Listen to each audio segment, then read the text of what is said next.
Hello everybody and welcome back once again. My name is Jordan, also known as J-Monster, and you're watching episode 2 of Caesar and Gaul.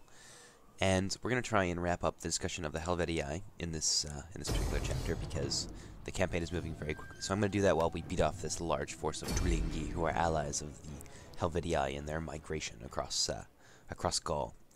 Now, when Caesar was informed that the Helvetii had intended to cross the territories of the Sequani and the Aedui, who are allies of Rome, and in order to enter the country of the Santoni, which I believe they were intending on settling in, which was not far from that of the Tolosates, a tribe living in the Roman province of Cisalpine Gaul.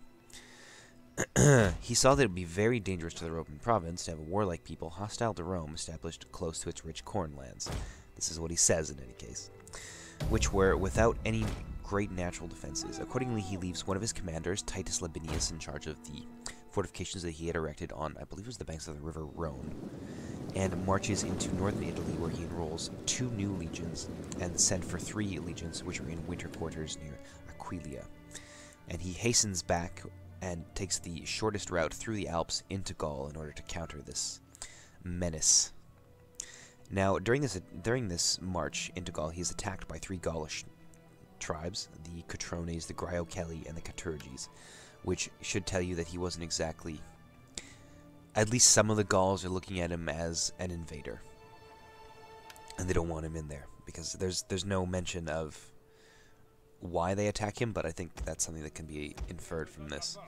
And he beats them off in several engagements, into which he doesn't go into any great detail about, and he marches 6 days from Achillum, the westernmost town in the Alpine district of Italy, into the territory of the Vocontii in the province, and then he continues through the country of the Allobroges into that of the Segusiabi, who are people on the west bank of the Rhone, who live just beyond the provincial frontier. And at this point, the Helvetii have crossed the country of the Sequani. They've had plenty of time to do so, and they have reached the land of the Aedui, whose land they were pillaging. Now, this is something that I find quite interesting, because it was, of course, one of the prominent members of the Aedui who secured them like a safe passage through Sequani lands, and otherwise they would have been kind of stuck, because they've got Caesar, who's kicked their ass out and erected a friggin' castle on the banks of the Rhone. And then there's a tiny little mountain pass that they have to pass through, and they only have so much supplies, right? So I'm wondering if that is true or not, and whether or not that was just a pretext for essentially invading Gaul and interfering in the affairs of the areas outside of the province. But anyway, so according to the commentaries on the Gallic Wars, Caesar has informed that the land of the Aedui and the Ambari are being pillaged, as well as that of the Allobroges, who claimed that their villages and estates beyond the Rhone had been basically robbed of everything. They'd lost everything except for the bare soil of their country. And these complaints apparently convinced Caesar that he must act immediately. Pardon me. If he delayed, his allies would have their property destroyed, and the Helvetii would get clean away into the country of the Santoni, which I assume he doesn't want to invade for whatever reason. Now, there's a river called the Sau, which flows through the territories of the Aedui and the Sequani into the river Rhone, and it's got a very sluggish current, so you can't really tell kind of which direction the current is going. And the Helvetii have been attempting to cross this for about 24 days, and they've got 3/4 of their of their troops and their people across the river. Now, Caesar learns from this from his scout patrols, and he attacks the remaining quarter while the other 3/4 cannot come to their aid, while that remaining quarter is all bogged down with baggage and trying to make a passage across this treacherous river. And this is a people that makes up one of the 4 clans into which the Helvetii people are apparently divided, known as the Tigurini. And apparently, 50 years earlier, this is the clan that had sent the army of the consul Cassius under the yoke when the Helvetii defeated them. And also,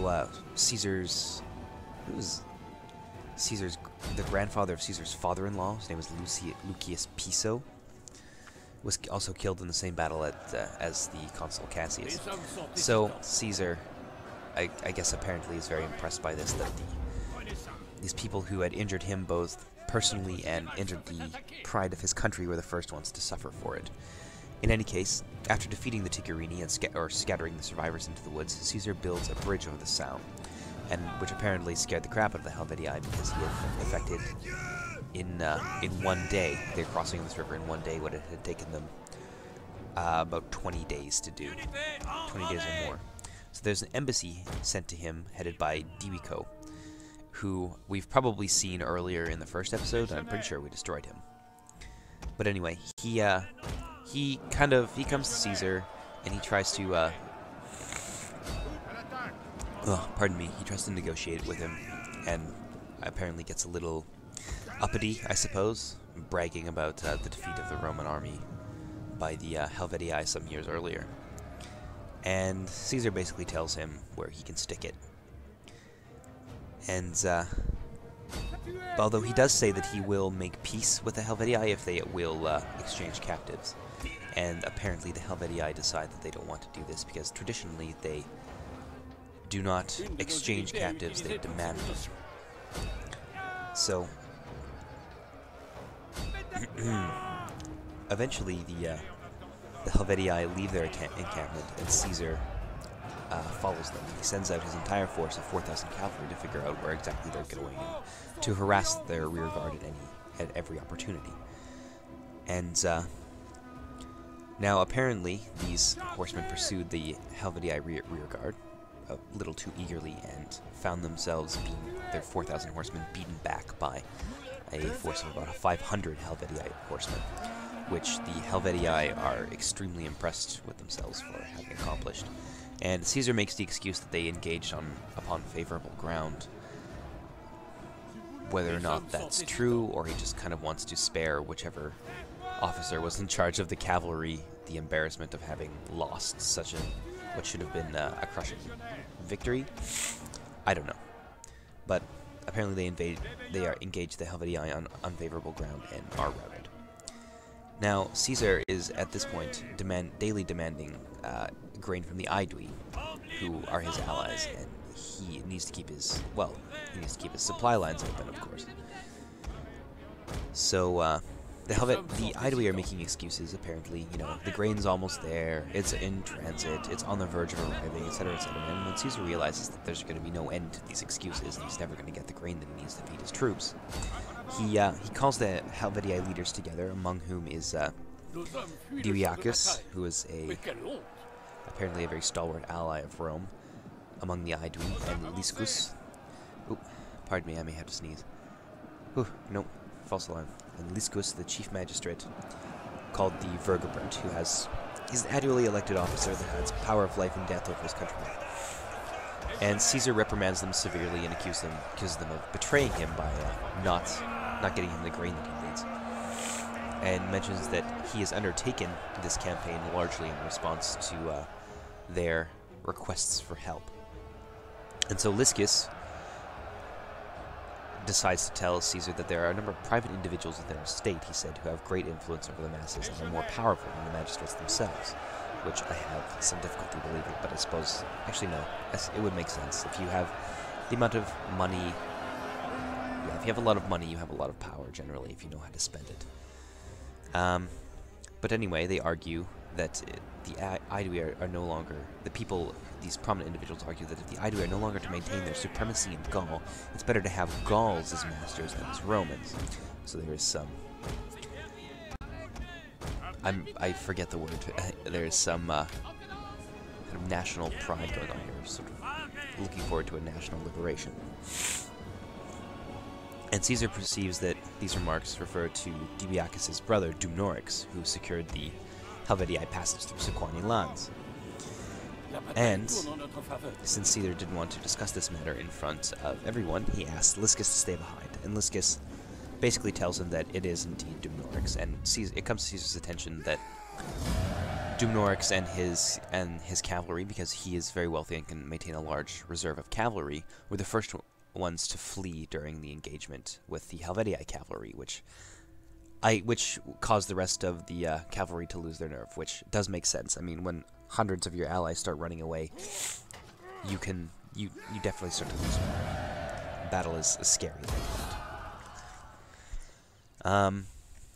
And so he questions his brother Dibiakis on this, and Dibiakis apparently breaks down into tears, and he implores Caesar not to take any action against his brother because he's worried that people will think that because his brother has basically usurped his position of popularity among the Aeduan people, that he's going to have wanted that to happen. He's going to have asked Caesar to do this. And Caesar, he knows that Dumnorix, this is what he says anyway, is an enthusiastic supporter of Roman interests, a very good friend to him personally, and a man of exceptional loyalty, fair-mindedness, and moderation, which, to be perfectly honest, makes him sound a little bit like a puppet who's amenable to Roman interests because they give him power and they help prop him up, but you are welcome to interpret that as you will. In any case, so Caesar decides not to take any action against Dumnorix at this time, and he warns him not to get himself into any more trouble. Although I suspect, because Dumnorix is a powerful man who is also very ambitious, I don't imagine that Caesar expected him I don't think he really expected him to behave himself. You know what I mean? I'm pretty sure that he knew he was going to get this guy eventually. In any case, so Caesar eventually ends up getting his grain, and what happens is Caesar finally brings the Helvetii kind of to heel around, while they're pillaging their areas around the largest and most wealthy Aedui town called Bibracte, which is where this battle gets its name from. It's called the Battle of Bibracte. And Caesar, as apparently seems to be, pardon me, as apparently seems to be common in ancient warfare, there's a large skirmish phase between this, and this is fought by cavalry, mainly Gaulish cav, because Caesar, or the Romans really aren't exactly known for their cavalry, so they did make extensive use of Gallic auxiliary cav during this campaign. So what happens is the Helvetii decide to engage him. Caesar he withdraws to a hill and takes place up on this hill. And the Helvetii form a phalanx, and they march up this hill, despite the fact that Caesar has the advantage of position. Oh, that was awesome, by the way. And, yeah, those people flying all over the place. I love explosive shot. So, this Gaulish phalanx advances on the Roman formation, and this is, I believe, where I'm not entirely sure if it's a myth, but I'm not entirely sure it's true either. But I'm sure many of you have heard that pilum were designed to, upon impact, bend, so that they cannot be thrown back. Although I don't know how you could possibly penetrate anything with metal that's designed to bend.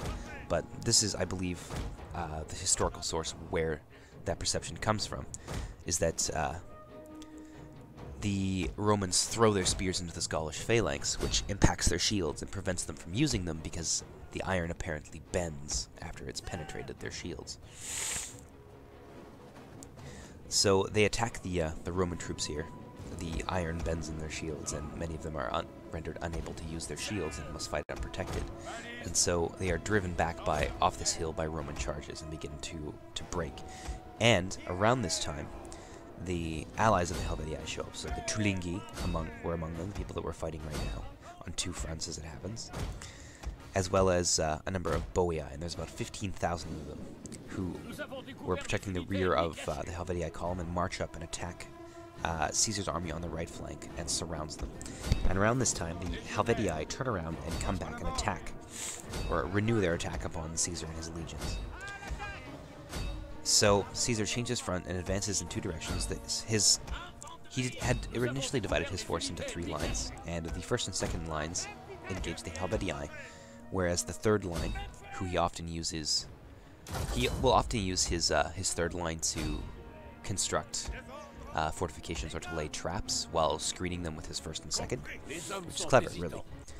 But the third line engages the Boii and the Tulingi, who have just arrived on the scene. And the battle continues basically throughout the entire day. It lasts from midday till evening. And not a single of the Boii or the Tulingi were seen in flight. And eventually they were pushed back to the Lager, which I believe is the baggage train. And this is where they make a last stand, and they rain down missiles on all the Romans and Roman soldiers who approach, and wound the Roman soldiers with spears and javelins discharged quite low between the wagons or between the wheels. So after a long struggle, the Lager was captured and the baggage contained. And one of Orgetorix's, who died earlier before, because his countrymen found out that he wanted to usurp the leadership of the tribe, and they believe he ended up killing himself. But one of his daughters is among these people, and they were captured, as well as one of his sons. And at this point there is about 130,000 Helvetii who have survived the battle, and marched without halting all night, and arrived after 3 days in the country of the Lingones.